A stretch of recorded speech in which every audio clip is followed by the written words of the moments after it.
कुछ तो खा लीजिए महारानी जी। इसे ले जाओ दासी, मुझे भूख नहीं है। कब तक आप भूखी रहेंगी महारानी जी? कुछ तो खा लीजिए ना। कैसे खाऊं? न जाने मेरे ध्रुव ने कुछ खाया होगा कि नहीं।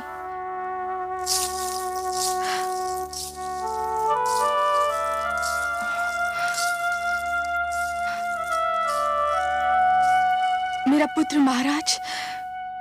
नहीं, कहीं नहीं मिला। मैंने सारा क्षेत्र छान मारा, उसका कहीं पता नहीं चला।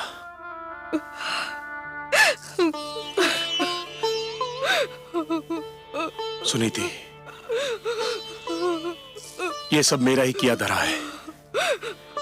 दिग्विजय उतानपाद अपने अनंतपुर में पराजित हो गया। सरुचि के मोह जाल में आकर हमने आप पर और अपने पुत्र ध्रुव पर बड़ा ही अन्याय किया है। ऐसा ना कहे महाराज, ये सब मेरे भाग्य का खेल है। एक बार और चेष्टा करके देख लेते हैं। इस बार मैं भी आपके साथ चलूंगी।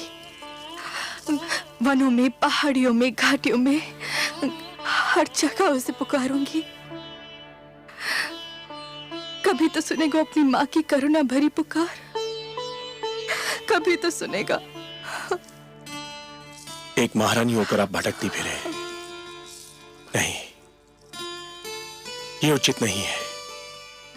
महारानी सुनीति एक कदापि उचित नहीं है। एक महारानी के लिए उचित नहीं, एक माँ के लिए तो उचित है। पुत्र ठोकरे खाता फिर रहा हो तो माँ को महल में चैन कैसे मिलेगा? देर हो गई तो वो हमसे और दूर चला जाएगा। चलिए महाराज, चलिए।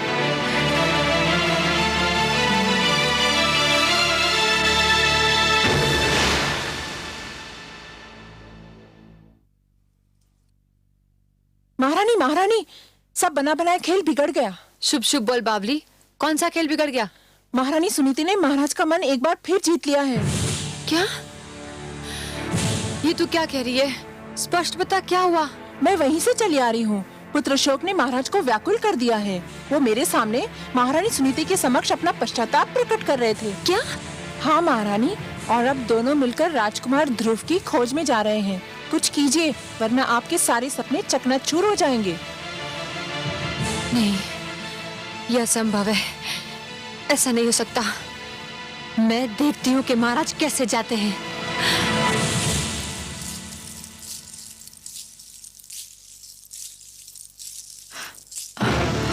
आप कहाँ जा रहे हैं महाराज? क्यों? क्या मुझे कहीं जाने के लिए तुम्हारी आज्ञा की आवश्यकता है? हम अपने पुत्र को ढूंढने जा रहे हैं, जो केवल तुम्हारे कारण राजमहल छोड़कर चला गया है। हम दोनों मिलकर अपने पुत्र को ढूंढेंगे। ये अचानक पुत्र मोह कैसे उमड़ा है महाराज? पिताश्री ने आकर मेरे नेत्र खोल दिए हैं। मुझे आज ज्ञान हुआ है कि परिवार में पिता का क्या महत्व होता है। मैं भटक गया था, पिताश्री ने मुझे सत्य का मार्ग दिखाया है, और अब मैं इस मार्ग को कदापि नहीं छोड़ूंगा। कान खोलकर सुन लीजिए महाराज, मैं आपको कहीं नहीं जाने दूंगी। तू मुझे जाने नहीं देगी? तू रोकेगी मुझे? हाँ, मैं रोकूंगी आपको, क्योंकि मैं आपकी पत्नी हूँ। तू पत्नी नहीं, पत्नी के रूप में हमारे परिवार के सुख चैन, हमारी एकता और हमारे प्रेम की शत्रु है। महाराज, तू उस चमकती रेत के समान है जो प्यासे यात्री को दूर से जल तो दिखाई देता है, परंतु पास आने के बाद पता चलता है कि वो जल नहीं, केवल रेत है। पिताश्री ने आकर मुझे इस मोह जाल से मुक्त कर दिया है। तेरे मोह में फंसकर मैं अपनी देवी समान धर्म पत्नी को भूल चुका था, अपने आप को भूल चुका था। तो ये कहिए ना कि सुनीति ने अंत में आप पर अपना रंग जमा ही लिया। मैं सब समझती हूँ, इसी ने आपको मेरे विरुद्ध भड़काया है। ये बेचारी शोक की मारी किसी को क्या भड़काएगी? इसके मन में तो पुत्र वियोग की अग्नि दहक रही है, पर तू क्या जाने इस दुख को?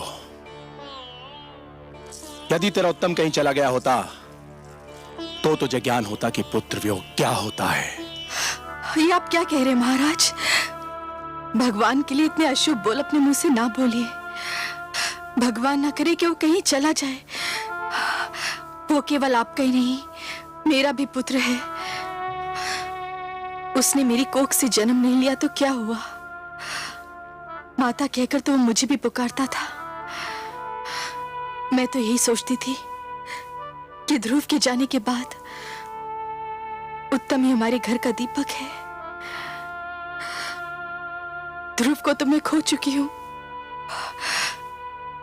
उत्तम भी अगर कहीं चला गया तो हमारा क्या होगा? देख लिया तुमने, ये है माता, ऐसी होती है ममता। और एक तुम हो कि ध्रुव हरदम तुम्हारी आंखों में कांटे के समान खटकता रहता था। तुम यही चाहती थी ना कि राजमहल तुम्हारा हो जाए, यह ऐश्वर्य तुम्हारा हो जाए, मेरे राजकोष, मेरे सिंहासन पर तुम्हारा अधिकार हो जाए। तो ले, मैं सब कुछ तुम्हें देता हूं और सुनीति को लेकर अपने पुत्र की खोज में जा रहा हूं। यदि वो हमें ना मिला तो हम भी लौट कर नहीं आएंगे। तू बिठा ले अपने पुत्र को राज सिंहासन पर और जैसे चाहे वैसे राज कर। हम जा रहे हैं। चलिए महारानी सुनीति। महाराज,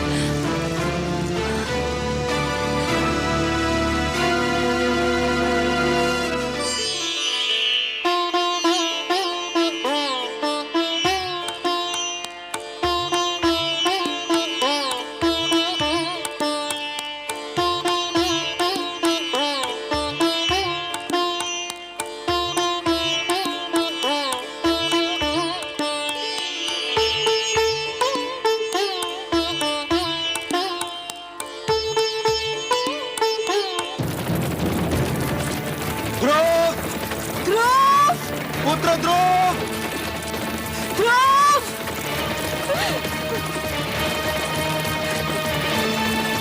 पुत्र ध्रुव! ध्रुव! ध्रुव! ध्रुव!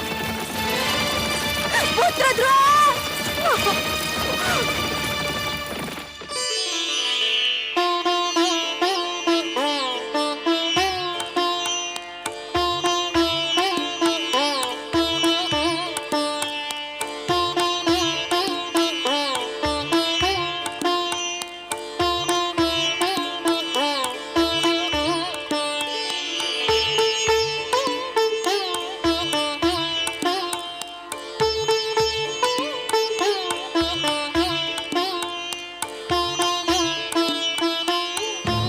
नारायण नारायण।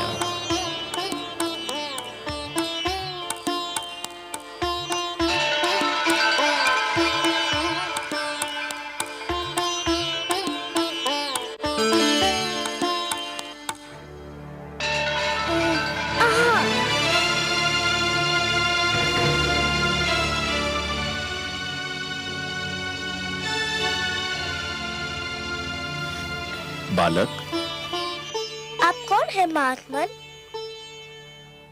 तुम प्यासे हो और मैं तुम्हारे लिए जल लाया हूँ। क्या इतना जान लेना पर्याप्त नहीं है? मैं जल पीना नहीं चाहता। मैं भगवान विष्णु से मिलने जा रहा हूँ। बहुत लंबी यात्रा करनी है मुझे। जल नहीं पियोगे तो लंबी यात्रा कैसे करोगे? धर्म की साधना के लिए शरीर की रक्षा करना बहुत आवश्यक होता है बालक। लो, थोड़ा सा जल पी लो।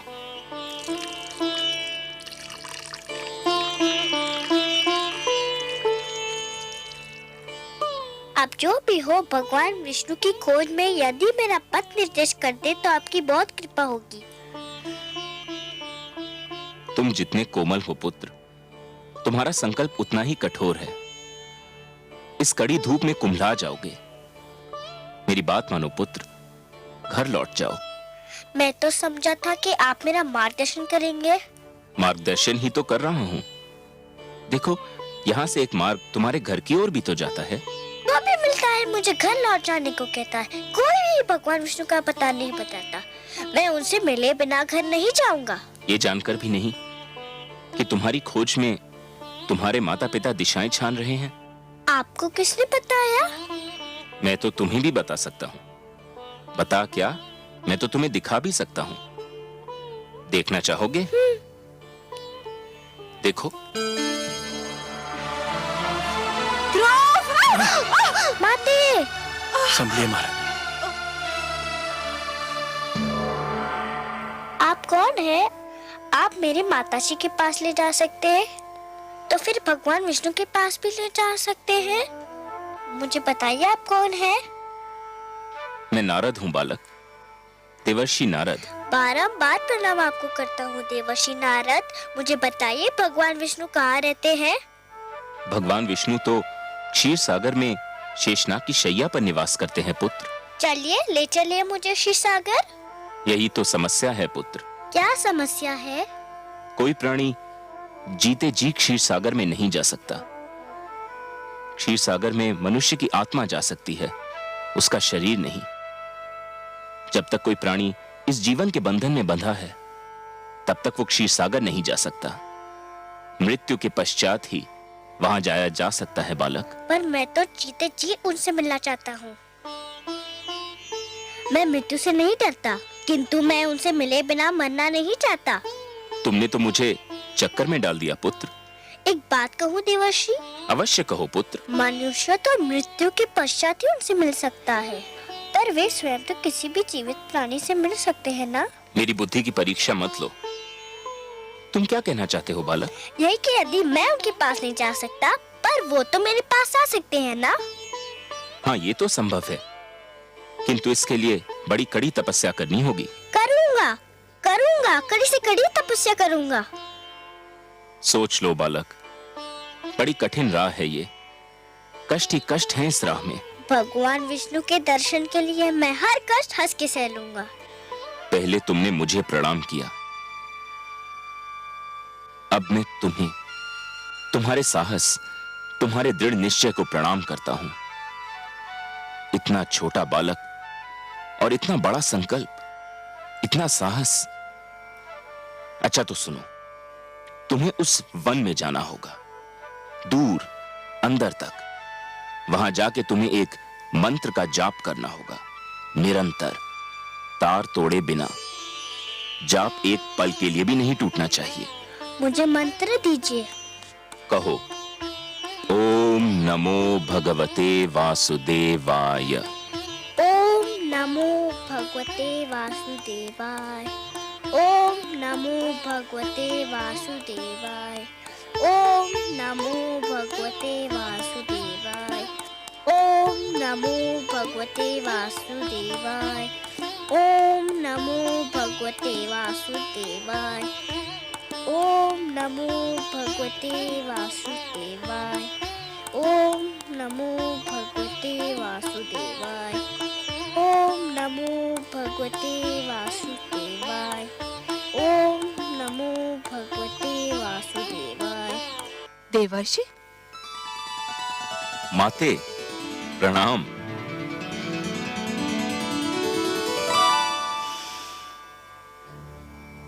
माते, क्या मुझसे कोई भूल हो गई है? आप मुझे कुछ रूठी रूठी सी दिखाई दे रही हैं। हाँ, मैं आपसे बहुत क्रोधित हूँ। आप भी कभी कभी ऐसे उल्टे सीधे काम करते हैं कि मन करता है आपसे कभी बात ही न करूं। मगर माते, नियम तो यह है कि दंड देने से पहले अपराध करने वाले को उसके अपराध के बारे में बताया जाता है। आपने तो मुझे अभी तक नहीं बताया कि मेरा अपराध क्या है। आपसे उत्तर नहीं बन पा रहा, इसके लिए बातें बना रहे हैं। मैं पूछती हूँ, उस छोटे से बालक को इतने घोर वन में भेजने की क्या आवश्यकता थी, जहाँ हर पग वन्य पशुओं और विषैले सर्पों का संकट है? ओह, तो माता मुझसे इसलिए रुष्ट हैं कि मैंने ध्रुव को वन में क्यों भेज दिया? और नहीं तो क्या, मंत्र का जाप ही तो करना था। वो तो ध्रुव वहाँ भी कर सकता था जहाँ आप उसे मिले थे। एक कोमल काया को इतना बड़ा कष्ट देने की क्या आवश्यकता थी? परंतु माते, जहाँ मैं ध्रुव से मिला था वह एक खुला क्षेत्र था। तो क्या हुआ? नारायण नारायण। माते, आपको तो पता है कि ध्रुव के माता पिता उसकी खोज में निकल चुके हैं। हाँ, मैं जानती हूँ।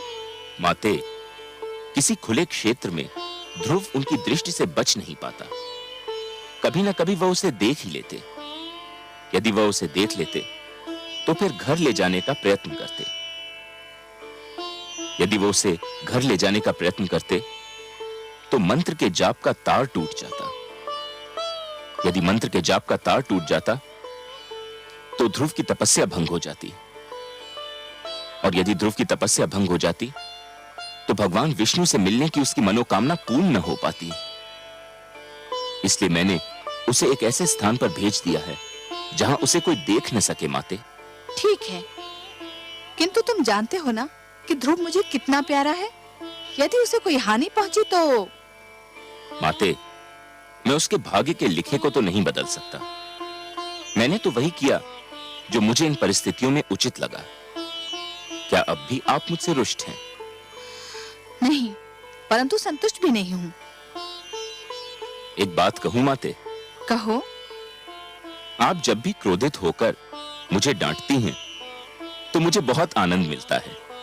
मुझे यूं लगता है मानो किसी सुंदर मधुवन से मुझ पर फूलों की वर्षा हो रही हो। नारायण नारायण।